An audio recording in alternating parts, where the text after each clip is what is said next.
Welcome to Young at Harp, episode number 183, Garden Variety Creativity.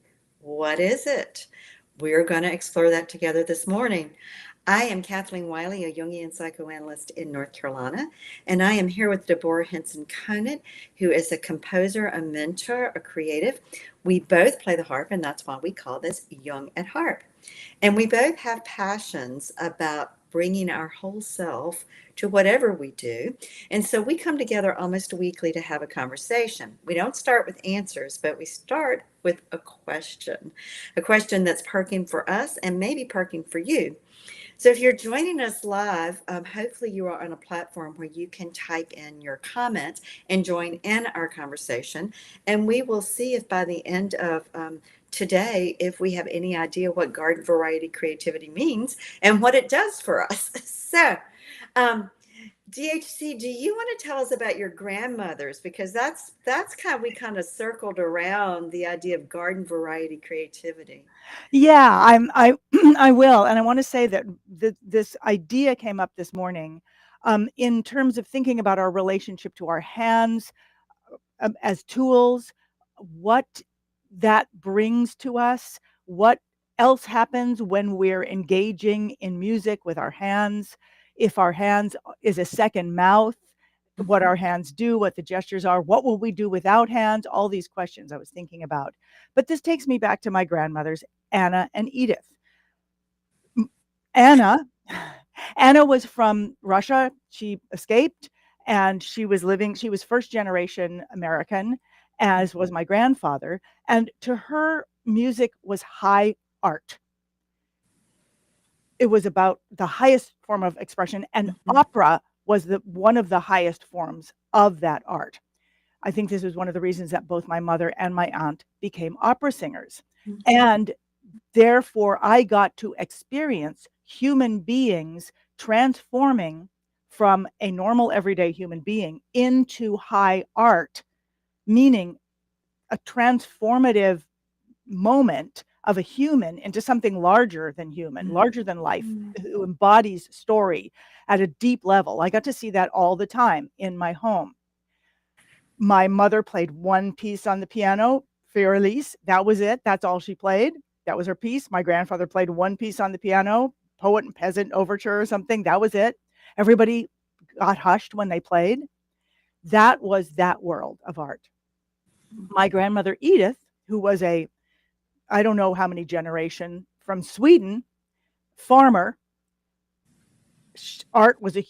music was a huge part of her life as well. But this was what she said about it. People have to sing. They have to eat their peas. They got to sing. They got to do these things. People got to sing, and someone has to keep them together. That's why you play music, or that's why you play the piano. So people have to sing. Someone's got to keep them together. That's why you play the piano. So her way of looking at music was, it is a community service. Literally, it was like somebody always has to play the piano. Wherever you go, somebody has to play the piano. And everywhere we went, there was a piano. That's what it was like in the late 50s, early 60s. And so it was a journeyman, a garden variety. It was a farmer's music, meaning it was there as a service, as a function, as a community function. And it was so interesting to grow up with both this high art experience of transformation of the individual, and the other experience of deepening and the engagement on a community level. And I think that's one of the reasons why I got very interested in playing with orchestra, and why I named my orchestra project Invention and Alchemy, because invention is all about a single mind, this amazing thing that comes out of an individual. And I use the word alchemy about what happens when people make music in community. Something happens that you can't, it happens because there's more than one of us doing something, kind of like in our conversation. because when we started talking about this, you said something, and I was like, you said something that Jung says, something about together. You talked about somebody else who has a book, Thinking Together, or something like Yes. that. And then you talked about Jung saying something about how this something only happens together. And I was like, my God, that is the answer to the golden cage. That's the, Mhm. Mhm. so this is what, so this idea of um, garden variety artist and a journeyman artist. I don't even know exactly what journeyman means, but Mhm. it's something that, I mean, in Hip Hop Academy, some people are learning to be performers, or they're creating their own work, or they're creating art, and some people are there to create community. Mhm. And it's, while it's kind of the same, they're both using the harp, they're both using music. Both of those things are very powerful and important, and I love working with both of them. And I love having both in my life. And I love the transition between them.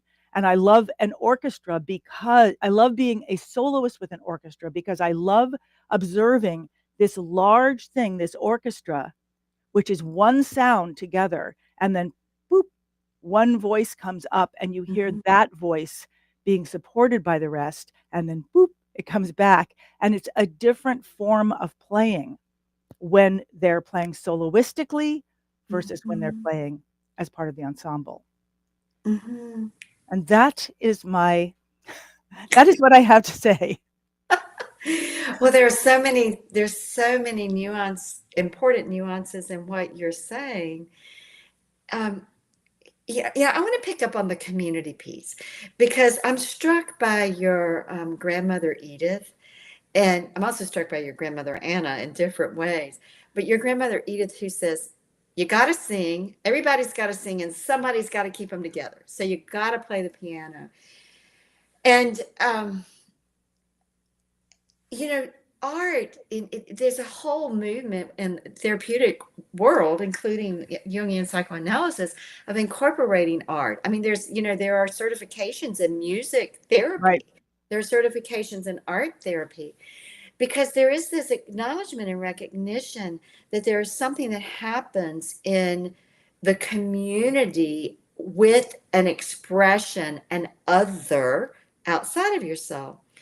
And it just so happens my diploma thesis, when I was in analytic training, the very sterile title is the interrelationship of the earthly marriage to the inner spiritual marriage. So it was all about the interplay of how outer world relationships, particularly the most intimate of relationship, facilitates and is necessary for the deepest inner relationship of our conscious and unconscious selves, so that we're living as a unified self. So Jung says, and I quoted this in my diploma thesis, he says, wholeness is a product of the synthesis of I and you. And I don't mean the integration of another person, but I mean an integration of all of the parts of myself that other mirrors back to me. And so that we need each other in order to know ourselves. And that's part of why we come together almost weekly to have conversation, is because we discover things about ourselves, and we discover things about the greater reality that matter and resonate for us with each other and with those of you who join in. And hi, Donald and Green Rose, welcome. Um, that we discover things about ourselves. And Annie Murphy Paul, the science writer, in her book, The Extended Mind, one of her sections is on thinking with other people.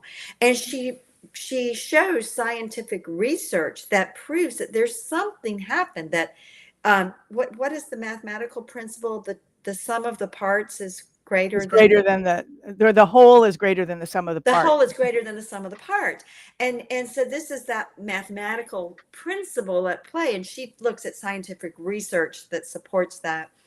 That book also, has a section on thinking with the body, which I think is so important for us too, because being present to our instrument, being present to one another, being present to our larger self, and that in us, which is just becoming known, is key. So when you talk about garden variety creativity and you go back to your grandmothers, I immediately pick up on this importance of community and how ultimately creativity creates community. And even the opera, the opera singer assumes a larger than life character. I always think about opera as and you use it, it's like larger than life. Right. It's like suddenly you step into this archetypal role, this largesse that allows something to be activated in the listener and the viewer, as well as the other participants. I'd like to say something about that because I had the privilege to be on tour with Steve Vai, who is a legendary guitarist, Mhm. played with Frank Zappa, legendary. And one of the things as you were speaking, I was thinking opera singers are loud. And they're loud in a way that if other people were loud, they would probably be told they were yelling or screaming. And they're super expressive. And the way Steve Vai played, so I was on tour with him for 6 months in his band, and I got to watch him every night. So I was behind him and I was watching the audience. And I began to notice that, how he it was operatic the way that he played. Mhm. And especially in certain halls, I remember one night there was just this high note that he came to, and it was just like, wow, that's what people experience in an operatic concert hall. And every night I would see, all around the world, tiny halls, big halls, there would be two guys in the front row, and they would be together, and they would be like, one might have his arm around the other or something like that, but they were together, and they'd be like, and you could tell. I mean, I don't know if I'm expressing it, but it was clear. I got one night, I was like, oh my God, he is expressing for men Mhm. this this extreme expression, this incredible, powerful lyricism that I've Mhm. only other else seen in opera. And he was expressing it for men in a way that they could like experience and feel it and embody it and want to emulate it. And I saw how powerful that was. And it Mhm. made me understand opera in a way I never had before. Mhm. Mhm. Yeah. Well, there's the power of community right there, and the power of that, wholeness, that wholeness is a product of a synthesis of I and you, that you saw those men connecting with something deep in themselves, vis-a-vis Steve Vai. Yeah, Yeah. and I just as you were saying this, I just realized it was always 2 together. I mean, it wasn't or Mm, more. It was not one guy acting like that. It was 2 guys, and it was almost as if they were saying, "See, yes, this is it. This is mhm, what I'm talking about. This is what I feel." It was just I'll never forget that. The magnificence of being able to watch the audience mhm. experience this man. Well, and to tap into their passion, his Yes. expression of passion, because that's whenever I think of opera, I always think of passion. Huh. you know, because it's such an unashamed, in your face expression of passion, whatever the emotion is of that character, you know. And so to be able to be in touch with our deepest passions, our deepest affects, which most of us are, have been trained to be terrified of. And, so the music allows that. And I think, for me, when I come to my heart, for me, as an instrument of healing for me, then what I find is it does allow me to connect with something that I'm feeling deep, deep inside of me that I don't have words for. Mhm, mhm. That when I Right. find the right note or the right sequencing of notes or chords, or I find the right rhythm, that I can just relax into, that I can let carry me, that is connecting me with something on a very deep feeling level. And so this garden variety creativity that your grandmother Edith, coming from her Swedish farming background, had, in a way, was the everyday entree into the passionate high art of the opera your grandmother Anna valued. Yes, and I was just thinking as you were talking, I was thinking about this poem by Oliver Wendell Holmes that's it says, "A few can touch the magic string, and noisy fame is proud to win them. Alas for those who never sing and die with all their music in them." Mm. And I know he was speaking, or I think he was speaking about, and because in many ways he was a garden variety creative, meaning I happened to be an expert on him for a while because Harvard Medical School had hired me to write a play about him for their 200th anniversary. And so I got to be immersed in this man. Wow, I just realized I've gotten to be immersed in these amazing men. But I got to be immersed in him, and I know that it was painful for him that he was never famous like Lowell or Whittier or whatever, any of those. I mean, maybe his friends. I don't know. What do I know about history? I've forgotten of it. But anyway, but I haven't forgotten the emotion of it.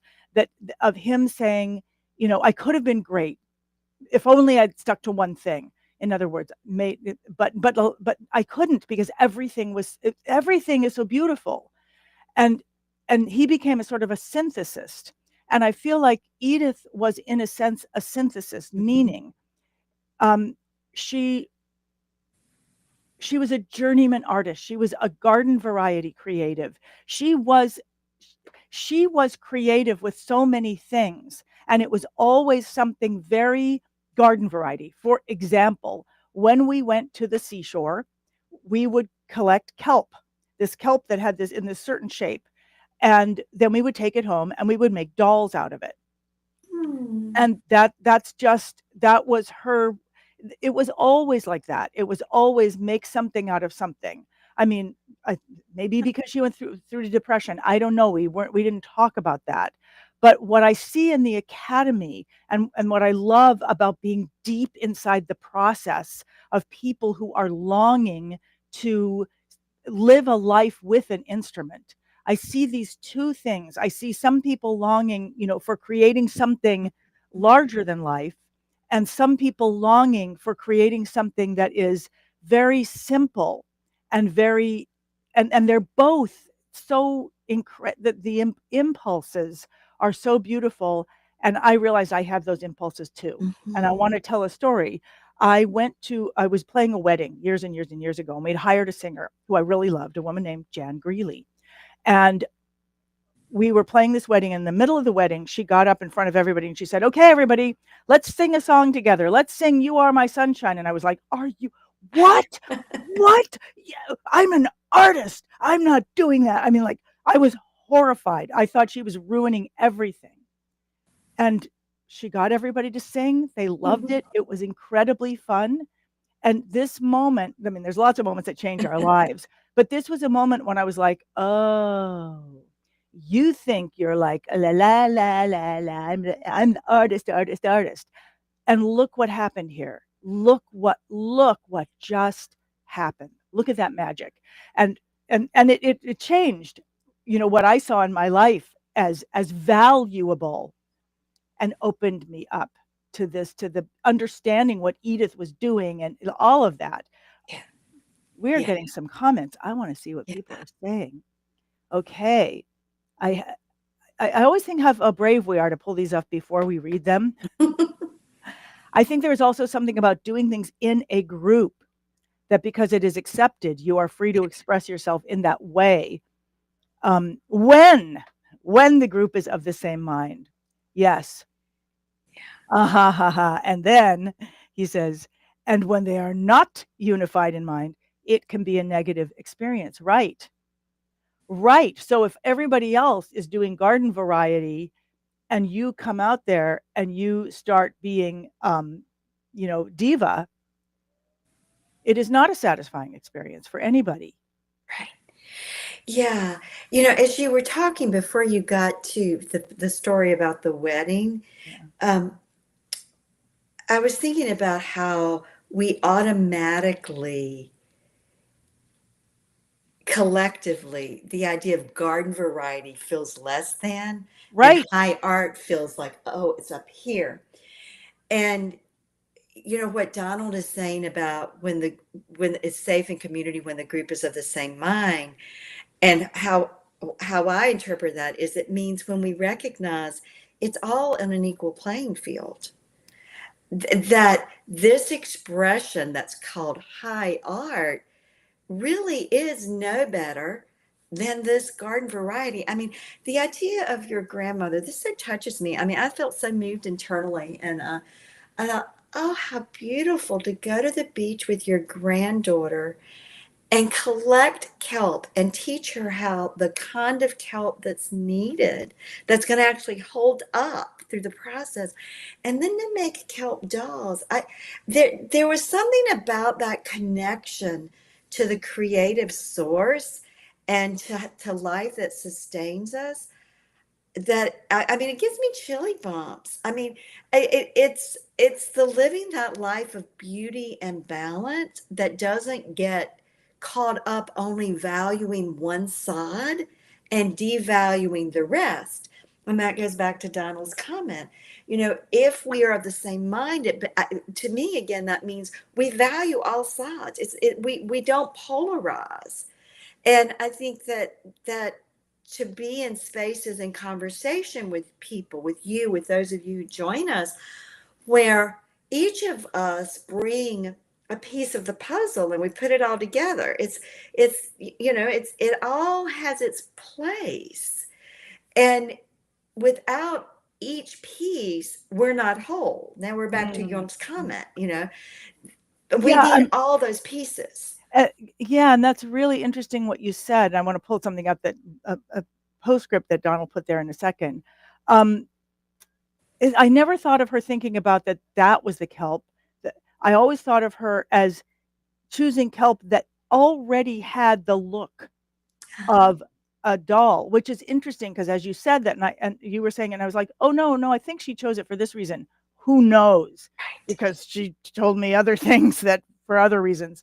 Um, we can talk about corn later on and worms, um, but I think she also taught me to see nature in an anthropomorphic way, meaning Mm-hmm. what is this piece of kelp looks like a doll. But I just had a revelation as you were speaking that that was very dear to me, that experience. I don't know if I felt it was dear at the time, but I was Mm-hmm. very um, I had no judgment about it. Someone was teaching me something creative and it was fun and we did it together. And later on I had a lot of trouble in my life because her sister, she had three sisters, and they sent me Christmas presents every year, birthday presents and Christmas presents. And I had it was traumatic for me because I didn't know how to write thank you letters. I've talked with my therapist about this a lot, this Mm-hmm. issue of the gifts. And I think part of the issue, and I never thought about this until just now, was that the gift that stymied me was that her sister sent me dolls. And it was, I just didn't understand why she was sending me dolls, and I couldn't engage with dolls because they were already made. Like there was nothing there to do. Mm-hmm. Like it's done. And it never occurred to me that that's why I was so stymied. Well, what do you do with this thing? It's Mm-hmm. finished. And Mm-hmm. then what do you do with it? It's already, you've decided what it looks like, you've decided who it is, and color its hair is, and all that kind of stuff. Like what are you going to do with that? Mm-hmm. And I had never thought about, anyway, for what that's worth. um, let's pull up what Donald said. It's very interesting. He said, he was talking, I'm just going to pull these up in order again. He said, I think there's something about doing things in a group that because it's accepted, you're free to express yourself in that way when the group is of the same mind. Next, but when they're not unified in mind, it can be a negative experience. And I know I have experienced both sides in charismatic churches I've been in. I don't know that much about charismatic churches, but I'm imagining that that would be an even interesting. I don't know. I don't know, but I always think of charismatic as being like as being that thing that's larger than life. And so I'm assuming charismatic churches are a group of, is it a group of people who are all divas? I don't know.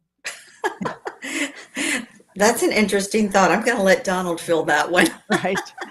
I, I mean, I do think charismatic churches, as a general rule, the term refers to people who are much more expressive and demonstrative of their experience of being related to spirit. So there is much more expression. It's not the very tightly prescribed, rigid lectionary that everybody sticks to.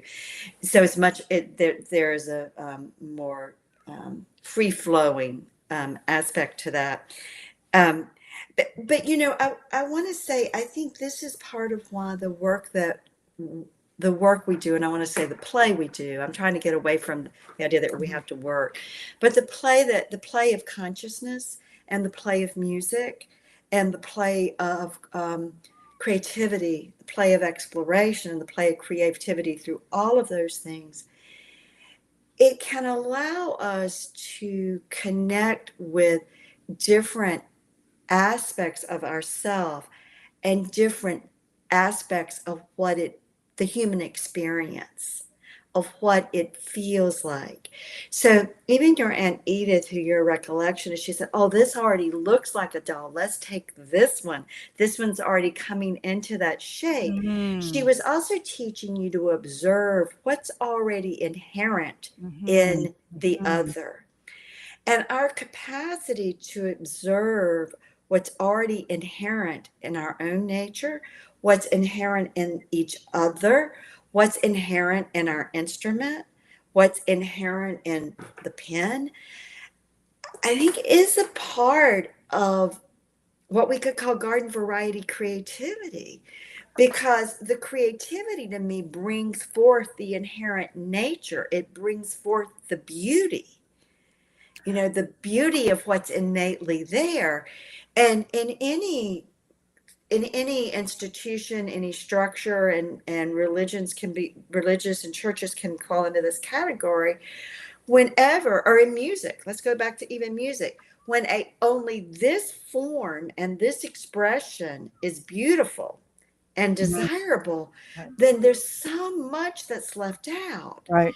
And so that recognition of the garden variety creativity, I don't know about you all, but when I sit down to dinner, I really want 3 or 4 vegetables out of the garden. I don't want just one. Right. I mean, I think this is part of what, it's interesting, as you were talking, you were saying demonstrative and expressive. And I was thinking yes. And there are many people in the academy whose intention in learning improv is to actually not be demonstrative, but to be, I don't know how to describe it, because they're accompanying someone's experience of life. Like if they're playing at bedside, or it's a different engagement with music, same instrument. But you also made me think about something that I hear members say over and over again when they kind of have a revelation, when they shift, and I don't know how to tune the harp is, but when they shift from the mindset of, am I playing this right, to the mindset of play the instrument and play something, let the harp sing, and then play into it.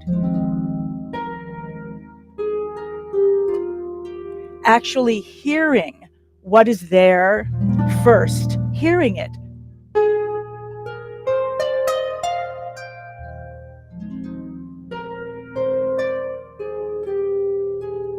And what I'm playing right now, I would call a snippet, meaning here's this thing that I'm playing that's got this shape.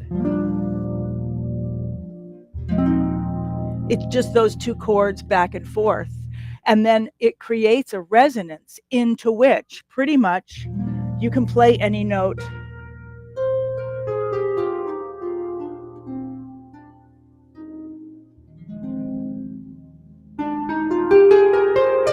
So you can listen, you can play, you can be musical with very once you get this part, once you get that down, it gives you almost complete freedom to play individual notes up here and be Mhm. expressive and be musical.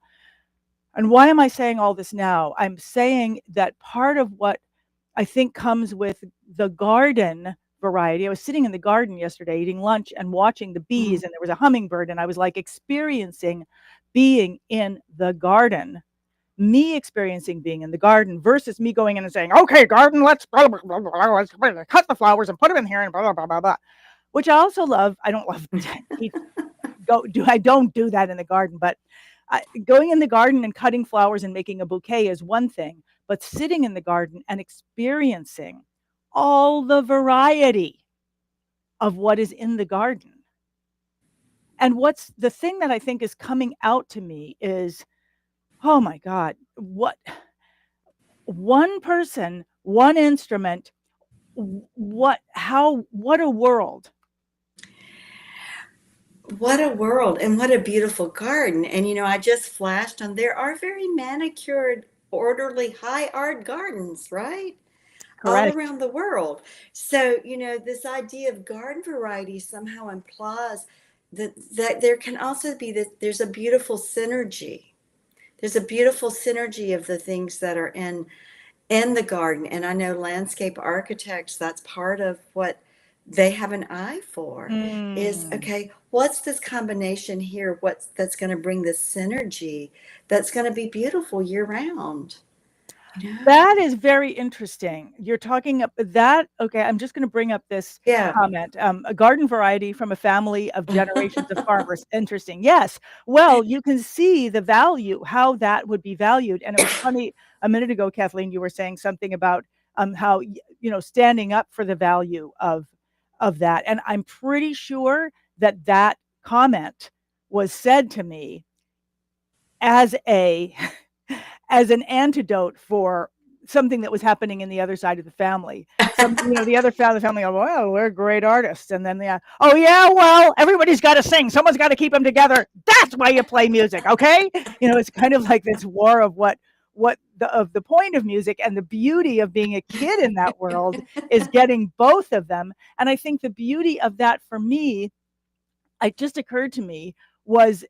one of my most satisfying things is to be on stage with a symphony orchestra, having the audience sing, at being able Mhm. to create things in which I can mechanize or create the architecture for a world in which I get to experience those two things at once, and that I also get to invite the audience. I mean, like, hey, everybody, here's what it feels like to sing with an orchestra in the room. Let's do it. Yeah, yeah. Um, yeah. So yes, we come with that, and the value of each of these things. I think this, and I keep coming back to Journeyman because I find that sometimes I like to teach. I don't know what a journeyman is. I'm going to look it up in AI afterwards. I think it's somebody who's good at putting together. I don't, maybe somebody can tell me what it is, but it's what I love to do. I love to show people, hey, everybody, look, you can do this. You can put this chord, and then you can move this. And if you like, even if you can barely do it, like even if you have only two fingers on each hand, you can do that, and then it creates this thing, and in that thing you can do this thing. I think for me that's the journeyman part of it. It's the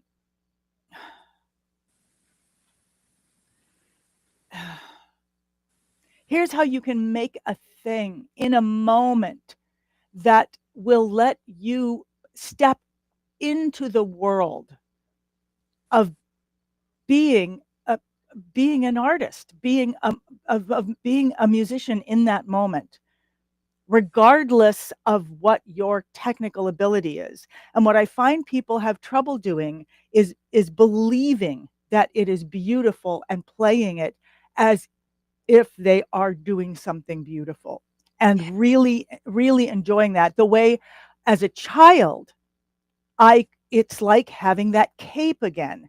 It's like saying, I'm playing. It's amazing. It's amazing. That's the greatest line ever.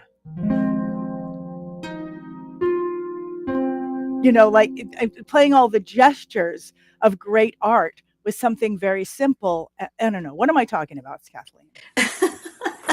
Well, I just was flashing back on your Aunt Edith saying, everybody's got to sing and somebody's got to keep them together.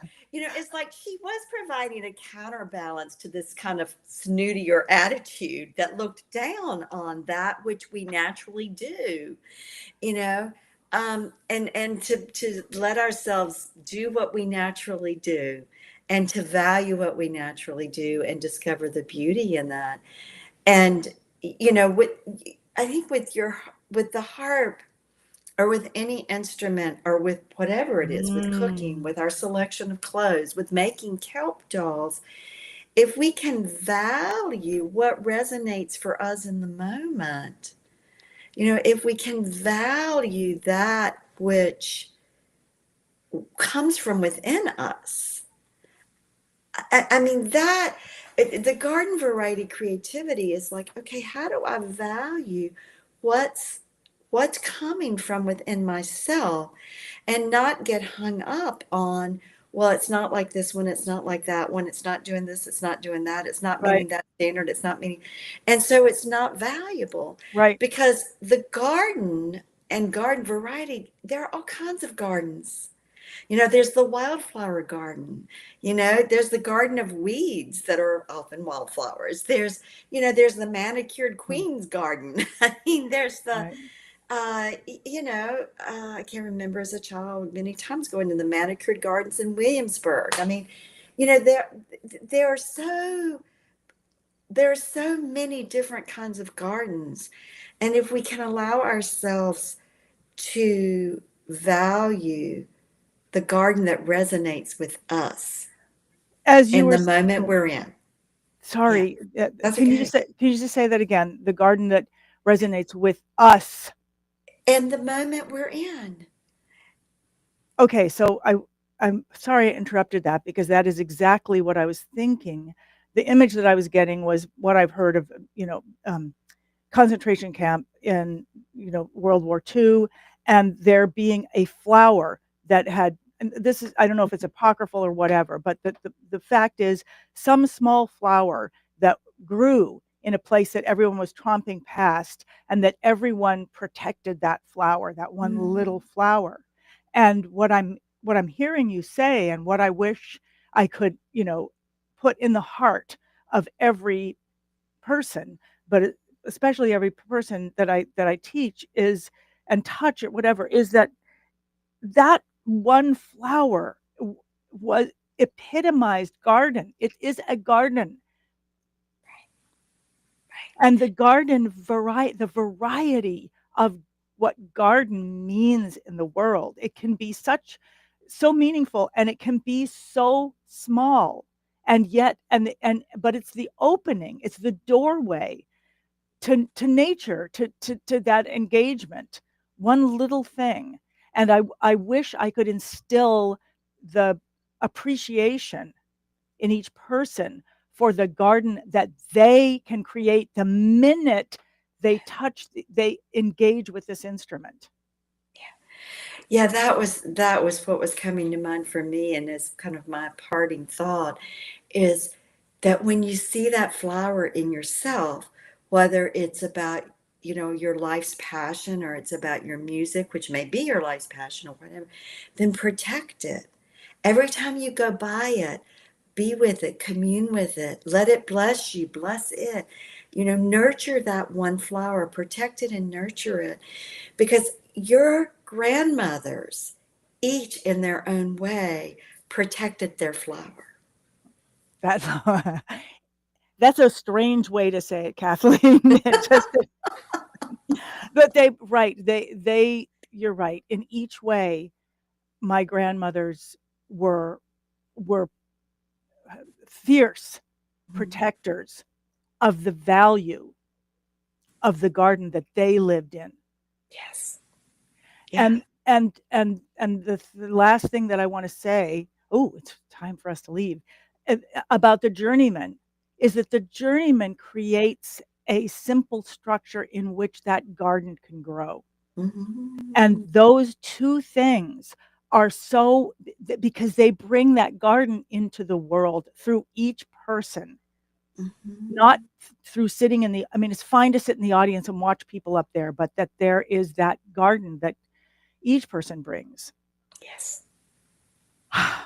Well, thank you, Kathleen. I'm full of what just happened and what I got from this Mhm. conversation. And thank you so much to Tovla and Donald and Kathleen and Rose.